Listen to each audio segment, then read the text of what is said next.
Buenos días, tardes o noches. Mi nombre es Gwendolyn Elizabeth Aguilar Salinas y hoy aprenderemos a graficar un vector en posición canónica y a calcular sus componentes paso a paso. Este tema es fundamental porque nos ayuda a comprender cómo se representan los vectores en el plano y en el espacio.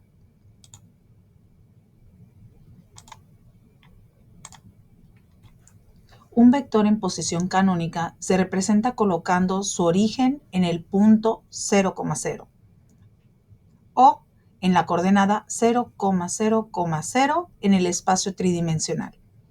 Para encontrarlo, recordaremos que un vector es igual al punto extremo menos punto origen.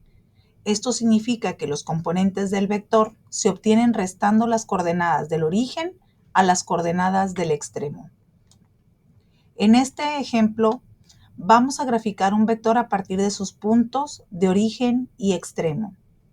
El punto origen, si se fijan, está en la coordenada P menos 2,1 y el punto extremo en la coordenada Q 4, menos 2.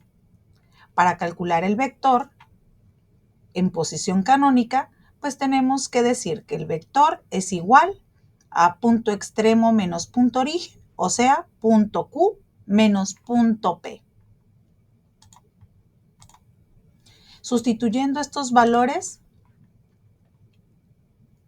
encontramos que el punto Q tiene coordenada 4, menos 2, el punto P tiene coordenada menos 2,1. Vamos a restar ambas coordenadas y obtenemos que la coordenada en X se resta con la coordenada en X del punto origen y luego la coordenada en Y del punto extremo menos la del punto origen. Esto nos da de resultado 6,3.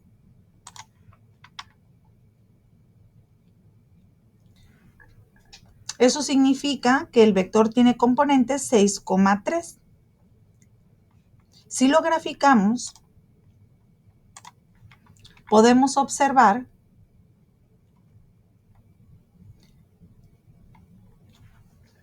el vector dibujado desde el punto origen en el menos 2,1 hasta el punto extremo 4, menos 2, que es nuestra primera figura. Si lo trasladamos al origen, como en la segunda figura, vemos que en posición canónica se representa como un vector que parte del origen en la coordenada 0, 0 y llega al punto 6, menos 3. De esta manera, confirmamos que los componentes de un vector nos indican exactamente cuánto se desplaza la dirección horizontal y en la dirección vertical.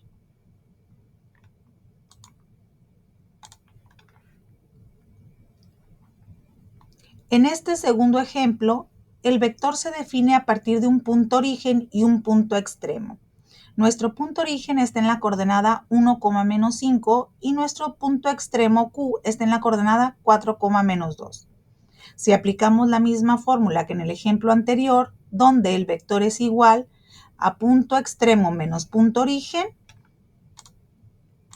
entonces observamos que la coordenada del punto extremo, que es la 4, menos 2, se va a restar a la coordenada del punto origen, que es la coordenada menos 1, menos 1. ¿Cómo sabemos cuál es el punto extremo? Hay que recordar que el extremo de un vector siempre se va a marcar con una flecha, así como en el punto Q. Si hacemos la resta correspondiente, observamos que nuestro resultado está en la coordenada 3,3. Esto significa que el vector se desplaza 3 unidades en X y 3 unidades en Y. La magnitud de un vector, que regularmente se ve con la doble barra de valor absoluto encerrada entre el nombre de vector, indica la distancia o longitud que recorre el vector.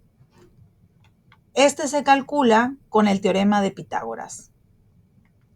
Si nosotros sustituimos en el teorema de Pitágoras el avance que tuvo nuestro vector, que en este caso en posición canónica podemos ver el avance directo, que es la coordenada 3,3, y la sustituimos dentro del teorema de Pitágoras, podemos observar que nuestro resultado de 3 raíz de 2 nos está dando el tamaño o longitud del vector. Si nosotros quisiéramos calcular 2 veces el vector, Pues gráficamente podríamos observar que aumenta el doble. Algebraicamente tendríamos que realizar una multiplicación por un escalar, lo que significa que el escalar, que es de 2, que es el doble, se va a multiplicar por el vector y se multiplica por cada una de sus coordenadas. Multiplicando 2 por 3, 6 para la coordenada en X y 2 por 3, 6 para la coordenada en Y. El nuevo vector va a tener la misma dirección y el mismo sentido que el vector original, pero con el doble de longitud. Lo podemos observar en la gráfica. Nuestro vector original, que llegaba hasta la coordenada 3, 3 en posición canónica, ahora llega hasta la coordenada 6, 6 porque es el doble.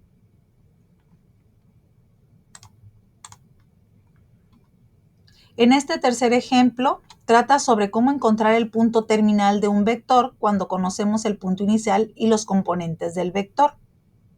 Ahora ya no queremos acomodarlo en posición canónica, queremos saber cuál es el valor del punto terminal. Nos dice, se nos pide encontrar el punto terminal del vector 4,1 si el punto inicial está en la coordenada menos 3,2. Entonces podemos observar que el punto terminal Q se obtiene sumando los componentes del vector al punto inicial P. Entonces nuestra fórmula va a ser punto final igual al punto inicial más el vector. Si nuestro punto inicial está en la coordenada menos 3,2 y el vector avanza a la coordenada 4,1, entonces nosotros tendríamos que trasladar ese vector a la posición inicial y tener un avance de 4 unidades en el eje de las X por 1 unidad en el eje de las Y, que es lo que se mueve nuestro vector. Algebraicamente podemos ver que el punto final va a ser igual al avance del vector más el punto inicial, o viceversa. Acuérdense que es una suma, entonces no importa cuál sumemos primero. Entonces, al realizar la suma correspondiente, tenemos que nuestro punto final quedaría en la coordenada 1,3, igual como lo hicimos gráficamente.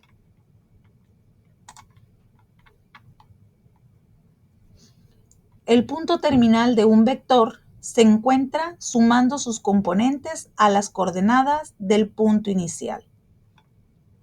Si nosotros lo queremos hacer en 3 dimensiones, el procedimiento es exactamente el mismo. De esta misma manera, el ejercicio que se encuentra en la parte inferior muestra que el mismo procedimiento de suma de componentes se aplica también en 3 dimensiones.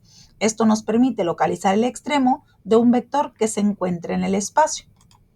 Tenemos nuestro punto extremo que se va a calcular mediante el punto inicial más la suma del avance del vector. Entonces tenemos nuestro punto inicial, que es la coordenada 0, menos 3,2 y nuestro vector que tuvo un avance de menos 1, 4, 1 en cada uno de los ejes respectivamente. Al momento de realizar la suma, observamos que la coordenada del punto terminal queda en la coordenada menos 1, 1, 3, de la misma manera como se hace en 2 coordenadas. En resumen, podemos decir que para graficar un vector en posición canónica, basta con conocer sus componentes, que indican directamente hacia dónde se desplaza desde el origen. Este procedimiento nos permite interpretar con claridad la dirección, sentido y magnitud del vector, tanto en el plano como en el espacio tridimensional. Muchas gracias.